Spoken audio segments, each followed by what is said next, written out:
La presse et les créateurs de contenu ont beaucoup parlé du Google Pixel 8 Pro et c'est vrai que c'est un bon téléphone. Mais le Pixel 8, je trouve que c'est un téléphone qui, lui, a été mis de côté assez rapidement et pourtant, je trouve que c'est un excellent smartphone. Dans cette vidéo, on va parler du positionnement du Pixel 8 par rapport au Pixel 8 Pro. On va parler un petit peu de photos et d'intelligence artificielle. On commence en tout cas ici avec la première question. Les photos de nuit sont-elles vraiment au rendez-vous par rapport à un iPhone 15 par exemple? Avant de répondre à la question, vous savez quoi? J'ai envie de faire un état des lieux. La vérité, c'est que les clichés nocturnes, c'est pas si facile que ça à faire avec un téléphone. Et Samsung se casse les dents et même, ils ont du mal encore sur des clichés de nuit dans certaines conditions.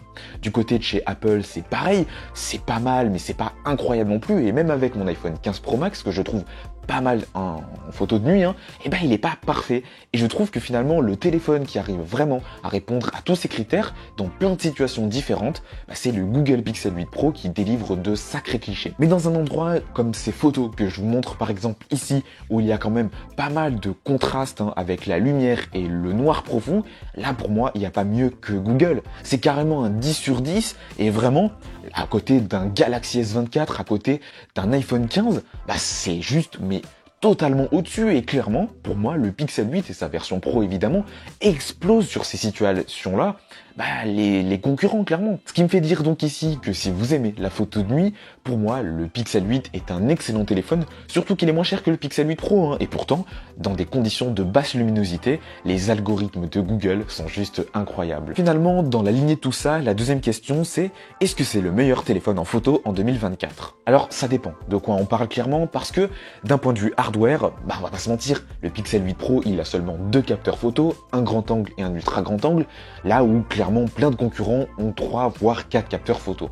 Donc c'est sûr que d'un point de vue hardware, oui, c'est pas le meilleur téléphone, surtout qu'il coûte presque 800 €, même si on va pas se mentir aujourd'hui, entre 6 et 700 €, il est facile de trouver un Pixel 8, mais voilà, pour ce prix-là, c'est sûr que il y a beaucoup de concurrents qui proposent plus de capteurs photo. Maintenant, plus de capteurs photo avec plus de mégapixels, ça veut pas dire qu'il y a des meilleurs résultats. Et aujourd'hui, je trouve que quand même ce Pixel 8 Pro, je peux pas dire que c'est le meilleur photophone, mais par contre, ça fait partie des tout meilleurs téléphones en photo où on a quand même plein de possibilités différentes. Aujourd'hui, que ce soit l'ultra grand angle ou le grand angle dans plein de conditions différentes, on arrive à avoir des résultats qui sont quand même superbes. Donc ce qu'il faut démêler dans tout ça, c'est que oui, le Pixel 8 fait de superbes photos, clairement, et aujourd'hui, oui, ça fait partie des tout meilleurs photophones à partir du moment où on prend le côté algorithmique, et là, clairement, pour moi, ils sont meilleurs que Samsung ou encore Apple, en tout cas le traitement de l'image par rapport aux algorithmes de Google et tout ce qui s'ensuit derrière, on va pas se mentir, ça en fait un superbe téléphone en photo. Et justement, la troisième question va un petit peu en direction de tout ça, c'est est-ce que les fonctions IA sont-elles utiles selon toi? En photo, oui, bien sûr. Les fonctions d'intelligence artificielle sont vraiment cool au niveau de la retouche, que ce soit la gomme magique ou toutes les autres fonctionnalités. Et même si on va plus loin, en vidéo aussi, on a des fonctions d'intelligence artificielle qui sont vraiment cool à utiliser. Après, c'est sûr que voilà, sur un Pixel, c'est pas uniquement en photo et en vidéo qu'on a de l'intelligence artificielle, il y en a vraiment partout dans le téléphone. Et en fait, ce que j'aime bien avec Google, c'est que on s'en rend pas forcément compte que c'est là parfois, mais pourtant c'est de l'intelligence artificielle qui est, dès l'allumage du téléphone, on a de l'IA qui est présente partout, et ça j'avoue que c'est vraiment cool dans les messages, dans la reformulation justement des messages à travers le Google Assistant ou Gemini. L'IA est présente partout dans ce téléphone, et même jusqu'au fond d'écran qu'on peut générer via de l'intelligence artificielle. Dans les jackets sur YouTube Music, on a de l'intelligence artificielle aussi. Enfin, je trouve que Google va vraiment très très loin dans cette approche de l'IA, et je trouve que c'est pas trop l'approche de Samsung finalement qui va vendre un petit peu l'IA de manière assez véhémente. Là, clairement, Google est un petit peu plus discret dans son approche, et pourtant de l'IA, il y en a vraiment partout dans ce téléphone. Et il faut pas dire que c'est utile tout le temps. Non, clairement, c'est des fonctions, on est content quand on les a, mais on peut pas dire que c'est utile au quotidien tout le temps. Mais voilà, c'est pratique. C'est ce qu'il faut retenir, je pense, de ces fonctions d'intelligence artificielle. Question numéro 4, est-ce que Tensor est un point faible du Pixel 8? Point faible, je dirais pas que c'est vraiment un point faible. Je peux pas dire non plus que le processeur est un point fort, je dirais plus que c'est un équilibre au niveau de la pensée à avoir. En fait, si vous êtes un gamer, évidemment que Tensor c'est pas le processeur le plus incroyable qui existe, et je dirais même que si vous jouez sur votre téléphone, un Pixel 8, ça va pas être le téléphone que je recommanderais en premier, c'est clair et net. Maintenant, une fois qu'on enlève l'usage du gaming, en vrai, le processeur, il est clairement ok. Enfin, moi, j'ai pas de problème au quotidien, c'est super fluide, le 120 Hz en plus accentue tout ça. En vrai, il est clairement ok, hein, ce Google Tensor. Et surtout que, avec ce Google Pixel 8, on a quand même 7 ans de mise à jour.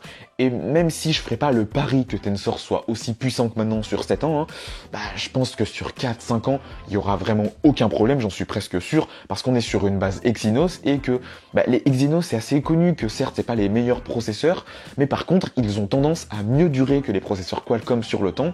Donc en vrai, je pense que voilà, pour Tensor, ça va être pareil. Ça va être des processeurs qui sont certes moins bons, voilà, sur 2-3 ans par rapport à un processeur Qualcomm, mais en vrai, sur la durée, moi je suis convaincu que les Google Tensor sont des processeurs qui sont voués à durer sur le moyen et long terme. Et aussi, la chose qu'on oublie souvent, c'est que au niveau de l'autonomie, mine de rien, la gestion de la batterie au niveau de Tensor, je trouve que finalement le processeur n'est pas si gourmand que ça.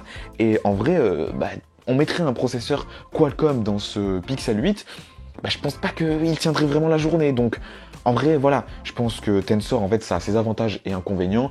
Il y a plein de fonctions d'IA qui sont présentes grâce à Tensor aussi. Donc, en vrai, voilà, je pense que c'est juste un équilibre à trouver entre tout ça.